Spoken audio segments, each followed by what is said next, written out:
Атырауда жоғалған отбасы. Соңғы деректер көңіл көншітпей тұр.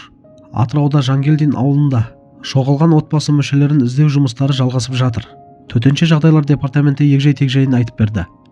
Бұл туралы Тенгринюс.кз тілшісі КТК сюжетіне сілтеме жасап хабарлайды. Ведомство мәліметінше, жұмыс тоқтаған жоқ. Тек тиісті органдар белгілеген аумақтарда ғана іздеу аяқталған. Іздестіру тоқтатылған жоқ. Қазір департаменттің жеке құрамы күту режиміндеміз. Осыған дейін полиция департаменті тиісті ақпарат түскен кезде іздестіруді белгілі аумақта жүргіздік. Ол аумақтар қаралды. Қосымша ақпарат келіп түссе, соған сәйкес іздестіру жұмыстарын жүргіземіз. Іздестіру тоқтатылды деген ақпаратқа келіспейміз, дейді Атырау облысы Төтенше жағдайлар департаменті бастығының орынбасары Ратбек Демеуберген.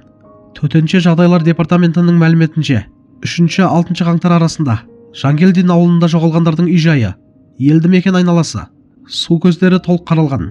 Сонымен қатар құзырлы органдарда қызмет көрсетуші иттермен тексерген. Сұмдық қылмыс Жангелдин ауылында болған. Онда өткен күзде бүтін бір отбасы түгелдей жоғалып кеткен. Қаңтардың басында олардың үйіндегі қорадан зейнеткер ерлі зайыпты өлі табылды. Ал олардың 33 жастағы ұлы мен 35 жастағы қызы әлі күнге дейін табылған жоқ. Марқұмдардың туыстары 66 жастағы Мақсот Қарабалин мен оның жұбайы қаза тапқаннан кейін де олардан аудио хабарламалар алып отырғандарын айтты. Сондықтан ешқандай күдікті туындамаған көрінеді. Марқұмның інісі Шалқар Мұханғалиевтің айтуынша, ерлі зайыпты өмірден өткен болуы мүмкін деген күннен кейін де отбасылық чаттарға хабарламалар келіп тұрған. Осындай аудио хабарламалардың бірі 7 қарашада келген. Бірақ жақындары бұл уақытта ерлі зайыпты қайтыс болғанына сенімді. Тек 25 желтоқсанда Атырау облысының полициясына қала тұрғынынан ағасы мен оның отбасы бір айдан аса уақыттан бері хабар ошарсыз кеткені туралы арыз түскен. 6 қаңтарда ерлі зайыпты өлі табылды. Кейін Жангелдин ауылында қайтыс болған ерлі зайыптының өліміне байланысты күдікті Атырау облысы Махамбет ауданының 29 жастағы тұрғыны. Бұл оқиғаға өзге де адамдардың қатысы бар жоғы тексеріліп жатыр. Сұлтан Сәрсемалиевті іздестіру ісі 8 қаңтарда Атырау облысында тіркелген. Іске бастамашы болған Ішкі істер министрлігі бұл істі Атырау облысының полиция департаменті жүргізеді. Атырау облыстық полиция департаменті күдікті халықаралық іздеуге жарияланғанын мәлімдеді. Күдіктінің әйелі, яғни жоғалған Мұханғалиевтер әулетінің кенже қызы Ақбаянды да халықаралық деңгейде іздеу басталған.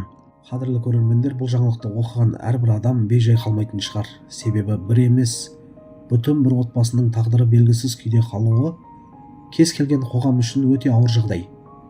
Жангелдин ауылындағы оқиға қарапайым ауыл тіршілігінде де қаншама түйткіл бар екенін көрсетіп отыр. Іздеу жұмыстары тоқтатылған жоқ деген ресми ақпарат үмітті толық өшірмейді. Бірақ сонымен бірге уақыттың өтіп бара жатқаны жанды ауыртады. Бұндай кезде адамдардың эмоцияға беріліп кетуі де түсінікті. Төтенше жағдайлар департаменті өкілдерінің іздеу белгілі аумақтарда ғана аяқталды деуі техникалық әрі заңдық тұрғыда дұрыс түсініктеме. Алайда қарапайым халық үшін тоқтады немесе тоқтаған жоқ деген сөздің өзі үлкен мағынаға ие. Себебі бұл жерде қағаздағы процесс емес, тірі адам тағдыры тұр. Сондықтан ақпарат барынша түсінікті, ашық әрі бір ізді айтылғаны маңызды деп ойлаймын. Бұл оқиғада ең алаңдатарлығы марқұмдар қайтыс болғаннан кейін де аудио хабарламалардың келуі. Қарапайым адам үшін бұл ақылға сыймайтын қорқынышты жағдай. Туыстарының еш күмәнданбағаны да түсінікті. Өйткені ауылда бір-біріне сенім жоғары болады.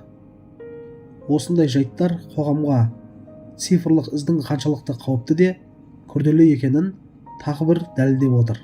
Із-түссіз жоғалған Наурыз бен Мейрамгүлдің тағдыры көпшілікті ойландырып отыр. Біреулер түрлі болжам айтып жатса, енді біреулер үндемей күту керек дейді. Меніңше бұл жерде асығыс қорытындыда орынсыз айыптау да болмауы тиіс. Тергеу бар, іздеу бар. Ал қоғамның міндеті әділдік сұрау, бірақ дүрбелең тудырмау.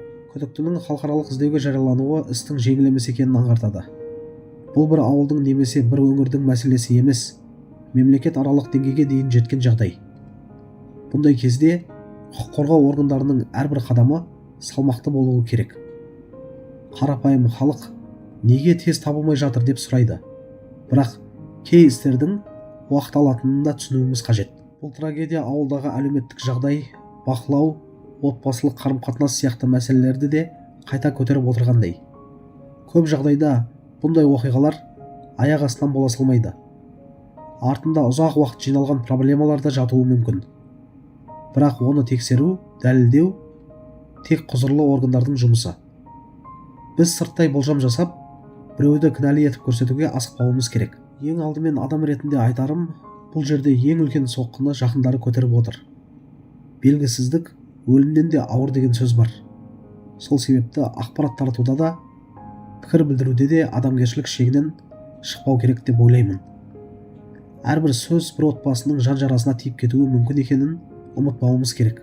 Мемлекеттік органдардың қосымша дерек болса, іздеу қайта жанданады деуі үміттің бар екенін білдіреді.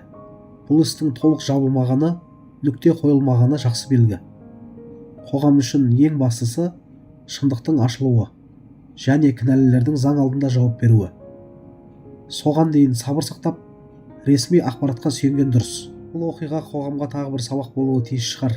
Жақындармен байланыс үзілсе, ұзақ уақыт хабар болмаса, өздері білер деп жүре беруге болмайтынын көрсетті.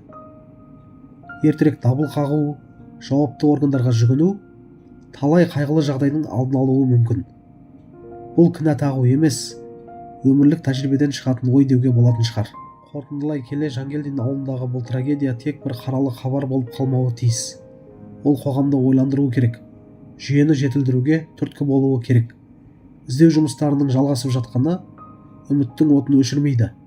Ең бастысы әділдік орнап, жоғалған жандардың тағдыры анықталып, елдің жүрегіндегі ауыр сұрақтарға нақты жауап берілсе екен деймін.